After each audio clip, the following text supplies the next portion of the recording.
Hello दोस्तों, आप सबको मेरे चैनल श्री श्री धार्मिक ग्रंथ में आप लोगों का स्वागत है। मैं यह चैनल आज से शुरू कर रही हूँ और इस चैनल पे आप लोगों को धार्मिक ग्रंथ मैं पढ़ के सुनाऊँगी। और आज का ग्रंथ है श्री रामचरितमानस। यह मेरा पूजा का जगह है जहाँ मैं पूजा करती हूँ और यहीं पे मैं रामचरितमानस पढ़ती हूँ। तो आइए दोस्तों, रामचरितमानस हम देख लेते हैं।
यहाँ पे श्री राम जी और श्री जानकी जी को नमन कर कर हम अपना पहला सोपान शुरू करते हैं। श्री रामचरितमानस बालकांड।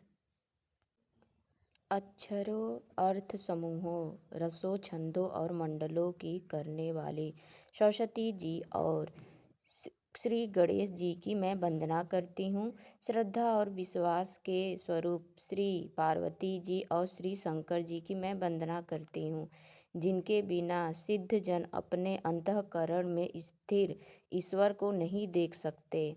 ज्ञानमय नित्य शंकर जी गुरु की मैं वंदना करती हूँ, जिनके आश्रित होने से ही टेढ़ा चंद्रमा भी सर्वत्र वंदित होता है। श्री सीता जी के गुण समूहों रूपी पवित्र वन में विहार करने वाले विशुद्ध विज्ञान संपन्न कवीश्वर श्री वाल्मीकि जी और कपीश्वर श्री हनुमान जी की मैं वंदना करती हूँ। उत्पत्ति, स्थित, पालन और संहार करने वाली, क्लेशों की हरने वाली तथा संपूर्ण कल्याणों की करने वाली श्री रामचंद्र जी की प्रियतमा श्री सीता जी को मैं नमस्कार करती हूँ, जिनकी माया के वशीभूत संपूर्ण विश्व ब्रह्मादि देवता और असुर हैं, जिनकी सत्ता से रस्सी में सर्प के भ्रम की भांति यह सारा दृश्य जगत सत्य ही प्रतीत होता है और जिनके केवल चरण ही भवसागर से तरने की इच्छा वालों के लिए एकमात्र नौका है। उन समस्त कारणों से पर सब कारणों के कारण और सबसे श्रेष्ठ राम कहाने वाले भगवान श्री हरि की मैं वंदना करती हूँ। अनेक पुराण, वेद और तंत्र शास्त्र से समस्त तथा जो रामायण में वर्णित है और कुछ अन्यत्र से भी उपलब्ध श्री रघुनाथ जी की कथा को तुलसीदास अपने अंतःकरण के सुख के लिए अत्यंत मनोहर भाषा रचना में विस्तृत करते हैं,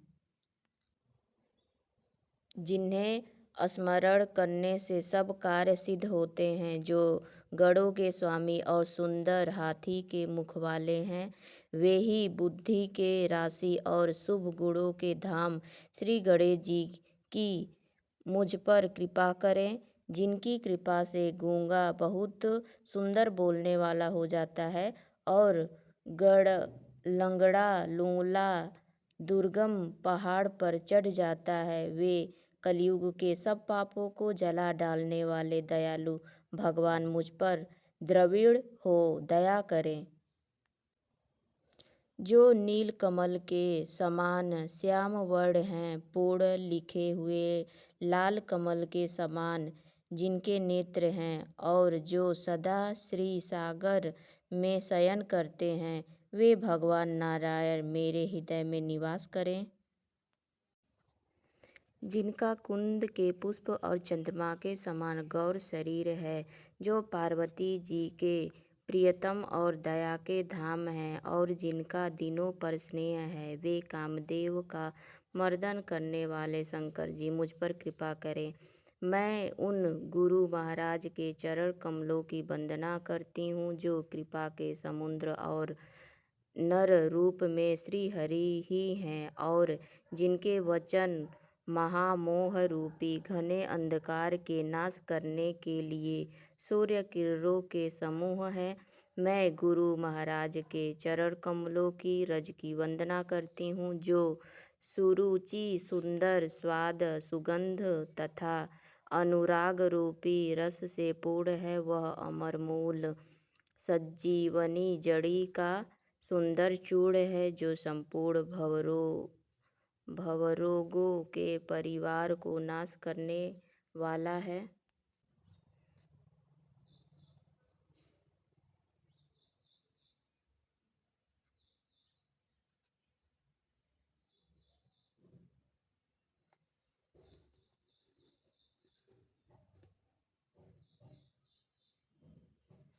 वह रज सुकृति पूर्णवान पुरुष रूपी शिवजी के शरीर पर सुशोभित निर्मल विभूति है, और सुंदर कल्याण और आनंद की जननी है। भक्त के मन रूपी सुंदर दर्पण के मैल को दूर करने वाली और तिलक करने से गुणों के समूह को वश में करने वाली श्री गुरु महाराज के चरण नखों की ज्योति मणियों के प्रकाश के समान है, जिसके स्मरण करते ही हृदय में दिव्य दृष्टि उत्पन्न हो जाती है। वह प्रकाश अज्ञान रूपी अंधकार का नाश करने वाला है। वह जिसके हृदय में आ जाता है, उसके बड़े भाग्य हैं। उसके हृदय में आते ही हृदय के निर्मल नेत्र खुल जाते हैं, और संसार रूपी रात्रि के दोष दुख मिट जाते हैं। एवं श्री राम चरित्र रूपी मणि और माणिक्य गुप्त और प्रकट जहाँ जो जिस खान में है, सब दिखाई पड़ने लगते हैं। जैसे सिद्ध जनों को नेत्रों में लगाकर साधक सिद्ध और सुजान पर्वतों वनों और पृथ्वी के अंदर कौतुक से ही बहुत सी खाने देखते हैं।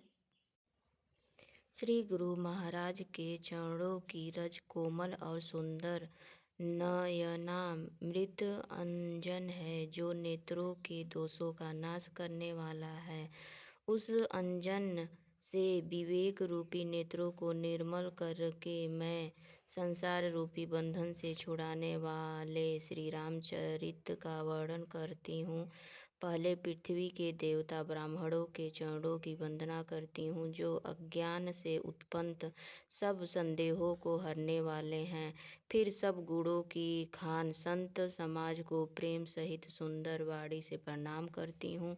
संतों का चरित्र कपास के चरित्र जीवन के समान शुभ है, जिसका फल नीरस, विशद और गुणमय होता है। कपास की डोडी नीरस होती है। संत चरित्र में भी विषयासक्ति हो नहीं है, इससे वह भी नीरस है। कपास उज्ज्वल होता है। संत का हृदय भी अज्ञान और पाप रूपी अंधकार से रहित होता है, इसलिए वह विशद है। और कपास में गुण तंतु होते हैं। इसी प्रकार संत का चरित्र भी सद्गुणों का भंडार होता है, इसलिए वह गुणमय है। जैसे कपास का धागा सुई के किए हुए छेद को अपना तन देकर ढक देता है, अथवा कपास जैसे लोढ़े जाने, काते जाने और बुने जाने का कष्ट सहकर भी वस्त्र के रूप में परिणत होकर दूसरों के गोपनीय स्थानों को ढकता है, उसी प्रकार संत स्वयं दुख सहकर दूसरों के छिद्रों दोषों को ढकता है, जिसके कारण उसके जगत में वंदनीय यश प्राप्त किया है।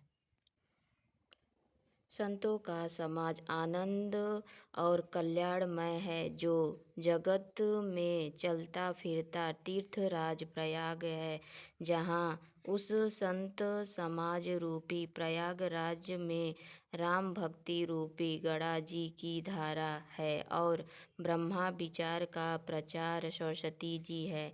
विधि और निवेश, यह करो और यह न करो रूपी कर्मों की कथा कलयुग के पापों को हरने वाली सूर्य तनया यमुना जी और भगवान विष्णु और शंकर जी की कथाएं त्रिवेणी रूप से सुशोभित है, जो सुनते ही सब आनंद और कल्याणों की देने वाली है।